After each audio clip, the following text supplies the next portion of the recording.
আজই সাবস্ক্রাইব করুন এবং দেখুন আপনার প্রিয় শো। আমি সত্যি এখনো বিশ্বাস করতে পারছি না, আমি বাবা হয়ে গেছি। বাবা হয়ে গেছি। আমাদের বাড়িতে একটা পরী এসেছে। অনির্বাণদা, আজ ডক্টর ব্যানার্জি আর ডক্টর সেন নিয়ার মিরাকেল করেছেন। দিদি is now out of danger. বিপদ সম্পূর্ণ কেটে গেছে।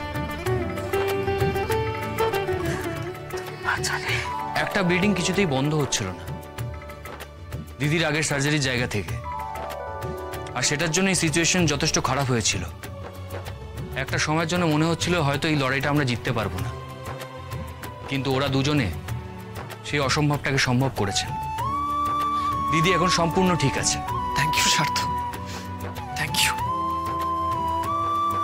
বলছি রায়ের জ্ঞান এসছে, মানে ও কি কথা বলছে? না, ওর জ্ঞান ফিরতে একটু সময় লাগবে, ঘন্টা দুয়ের আগে তো নয়। তবে এটা আপনাদের বলবো, রায়পূর্ণা একজন সত্যিকারের লড়াকু। ও একটা সাংঘাতিক সময়ের মধ্যে দিয়ে কয়েক মাস গেছে। শুধুমাত্র অসম্ভব মনের জোর আর বেঁচে থাকার জেদের জন্যই এই ধকলটাও নিতে পেরেছে। আমি আমার এতদিনের অভিজ্ঞতায় ওর মতো মেয়ে দেখিনি।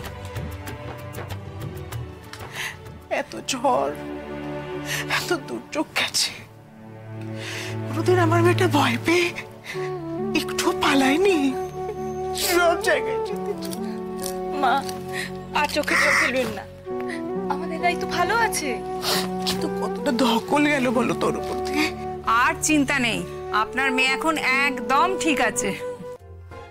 তুই মাসি হয়ে গেছিস, হ্যাঁ? এবার তো হাস। ডক্টর, আমি একবার রায়ের কাছে যেতে চাই, একবার দেখা করতে চাই রায়ের সাথে, প্লিজ।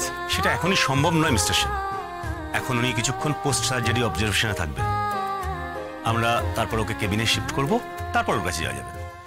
অনির্বাণদা, আমার উপর ভরসা রাখো, সব বিপদ কেটে গেছে। শুধু একটু ওয়েট করো, দিদির জ্ঞান এলে সবার আগে তুমি যাবে। আর আপনাদের সকলকে অভিনন্দন বাড়ির নতুন সদস্যের জন্য। এবার প্রাণ খুলে আনন্দ করুন সবাই।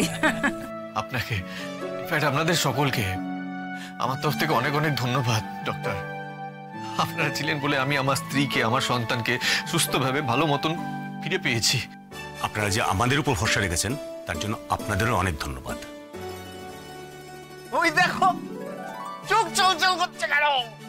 হ্যাঁ, চোখ চলচল করলে হবে? বাড়িতে রাজকুমারী এসছে, তাই তো?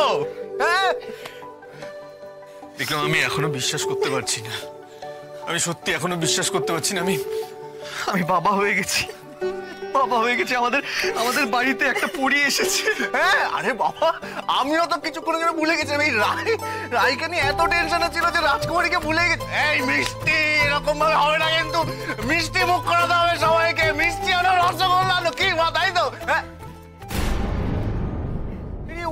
তুই এরকম এদিকে মা, এ দেখো তোমার মেয়েকে দেখো। হ্যাঁ, মেয়েকে দেখো কি অবস্থা। এরকম আলুর বস্তা করে রেখেছিস কেন মুখটা? এবার একটু হাস, তুই মাসি হয়ে গেছিস।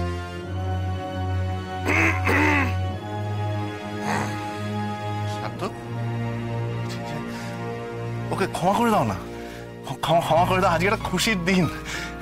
আজকে আমি মামা হয়েছি, আমার ভাগ্নি হয়েছে। হ্যাঁ, আজকে খুশির দিন, আজকে ক্ষমা করে দাও না। আজকে শুধু আনন্দ করবো আমরা, আজকে শুধু